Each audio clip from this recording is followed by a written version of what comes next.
For those of you who only play PC games, it's time to introduce yourselves to a developer called Platinum. Platinum is a Japanese studio that makes silly games, and while Metal Gear Rising is the first Metal Gear game in 10 years to have a PC port, I'm actually more excited about it being the first Platinum game to have a PC port. See, the people responsible for Bayonetta are ex-Clover developers who were also responsible for God Hand and Beautiful Joe. They make some of the best beat-em-up action games in the business, and the PC hasn't really been a viable platform for that stuff. Capcom does a generally good job with PC ports, but it's about time that another Japanese developer gave it a shot. I really like the thought of Platinum's games coming out on PC, partly because on PC you have more assurance for a high frame rate and a cheap cost, and partly because no one gets to walk in on you while something like this is happening in the living room. I feel awfully ashamed to say it, but Platinum games are the kind of childish, guilty pleasure that I'd like to keep to myself. They are unapologetically gamey, they're completely indulgent in the dumb, lowbrow spectacle that is the classic Japanese video game. And unlike the overt outrageousness of your Saints Rows and your dive kicks, there's an innocence to the Platinum games. They're not foul-mouthed, cynical, and vulgar. They don't have to crack jokes to make you laugh. The humor comes from their confidence and their campiness. They're enjoyably silly because they're honest explorations of the silliness of video games themselves. You can really see the developer's inner child come out in these games. They depict what you were thinking when you were slapping action figures together as a kid. They're perverse and they're naive. They're totally childish video games, and they are very honest and aware of that. And Metal Gear Rising fits right into their lineup. I know that this is a divisive title for Metal Gear fans, but I like to think of it as more of a Platinum game than a Metal Gear Solid game. After all, the name is different, the gameplay is different, most of the characters and story are different, the developer is different, the writers and producers are a bit different, and though Kojima's name is stamped all over it, his interviews seem to suggest that he didn't have that much to do with it. But since the developers involved with it were qualified, and since they did make a good game, I am okay with all of that. But it's divisive. It's a Platinum game, so things are gonna get pretty stupid. But since it's a Platinum game, there's a really endearing quality to that stupidity. Like how all the villains make these dumb faces, and how adorably hard it tries to make Raiden look cool, and how incredibly overacted the story scenes are. You've lost your mind. But first you need to take a dump. I guess the one thing that surprised me most was how all of this could be viewed as a comedy. The tone is light and campy, and a few scenes are genuinely hilarious.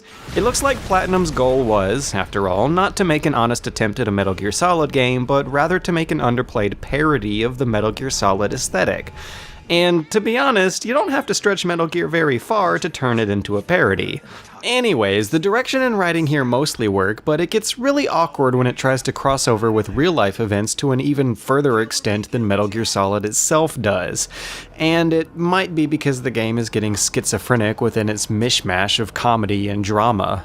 Its weaker moments are also those where it does attempt Metal Gear Solid-style preachiness, but does it with such little subtlety and restraint that it comes off as patronizing. I was handling it pretty well up until the final boss, who was showing off South Park levels of juvenile, ill-informed political commentary, and honestly, I didn't expect or want that, but I do understand that it comes with the territory. I guess trying to be all preachy like Metal Gear and also being all over the top and crazy like a Platinum game isn't the wisest of combinations. That doesn't mean that it's not very entertaining though. You'll see these characters do their theatrical, cringy monologues, and then some fake Dragon Force will rip up and something stupid will happen, and that will make everything okay. I think it's time for Jack to let her rip.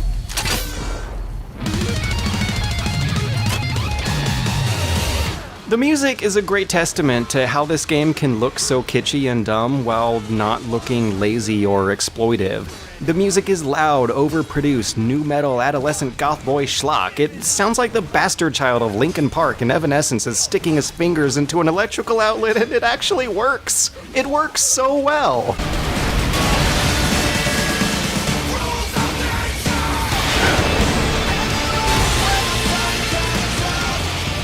This music fits the picture on the screen, it fits the speed and the pacing of the gameplay, and it fits the style and the tone of the game's overall aesthetics. And for game music, all of that is what really should matter. The cohesion of all those aesthetic elements with the gameplay works. And while I really enjoy this game, I am willing to admit that it's not Platinum's best, and that it does have some questionable design decisions. Most questionable is how the camera works. It automatically centers onto Raiden's backside every time you move, which makes sense because Raiden moves very fast, and during fights you'll be zigzagging back and forth between multiple enemies from multiple angles. Unfortunately, this has the nasty side effect of making it difficult to track unaware enemies while moving slower. Since you'll be doing that, you have a lot of optional light stealth at your fingertips. It's also weird that Raiden's moveset has no projectile attacks. On one hand, it's ridiculous that futuristic 21st century combat favors swords rather than guns, but I can give that the benefit of the doubt for gameplay reasons. But they decided to put flying enemies in it. The projectile weapons you do have are optional and extremely limited. They're too slow to catch up to these guys, and all that makes every encounter with this one flying common enemy very awkward, and I bet the game would have been better off without this guy. It just seems like for a game all about speed and precision, Raiden is a bit clumsy to control. Your analog stick gives you two speeds of movement, a really fast run or a really slow walk, and that walk is simply too slow to be practical for the included stealth options. The R trigger activates Ninja Run, which automates jumping, and that means that sometimes you're going to see your guy decide to jump or not jump in a way you don't want him to.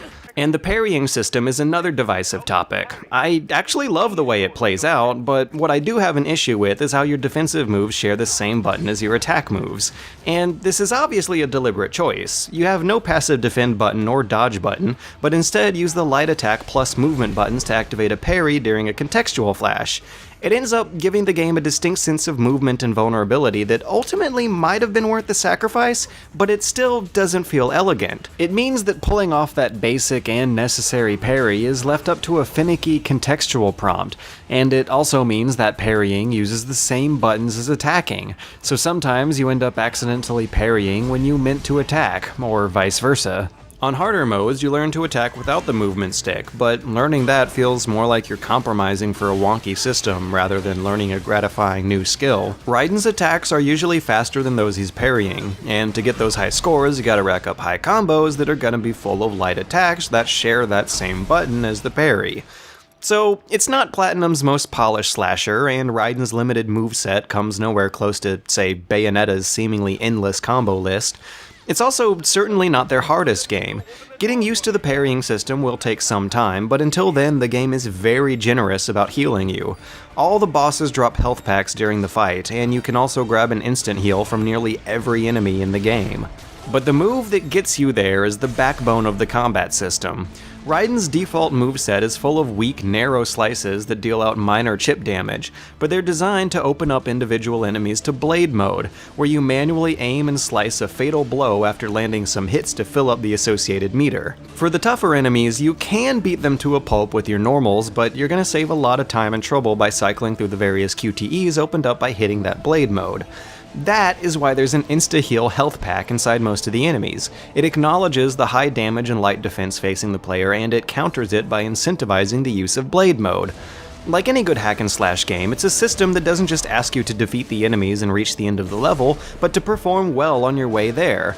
The scoring system is currency for buying upgrades in between missions, and they can be very, very expensive, so you want to be chasing after those S ranks. That also incentivizes New Game Plus replays and harder modes. It even incentivizes shorter restarts where you can replay individual fights over and over again until you pull them off perfectly. Since I wanted to do this and didn't feel I had to, that probably means the game's doing something right. So despite a few specific nitpicks with the camera and the moves, this game does its thing very well. It's gratifying, shameless, childish fun, and you might not find a more classically entertaining game for this low price. The PC version includes all the console DLC, which is kind of a double-edged sword, since Metal Gear Rising is not a game that did DLC right. The Fox Blade is a kind of overpowered cheat item, and it's not out of reach for your first playthrough.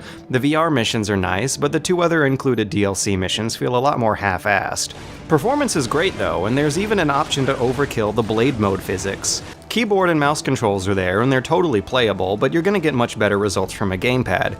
But the game does lack a lot of resolution options. A few important 16:10 resolutions are nowhere to be found, as well as anything higher than 1080p.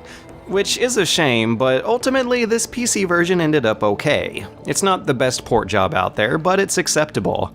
And I, for one, am very grateful for that. This is one of the best action games of last year, and it represents what I'd like to see companies do with old franchises.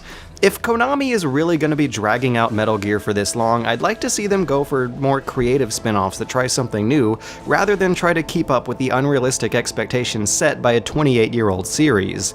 And Metal Gear Rising did it right. It's very distanced from the main series, and it also takes place during a part of the timeline that fans probably care the least about.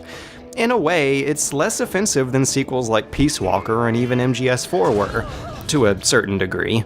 And also consider that the character of Raiden himself was created as a kind of personification of a game's conflict between selfishly pleasing the player while also contextualizing that selfishness, and that's kind of what this story is about too, even as slopshod as it is.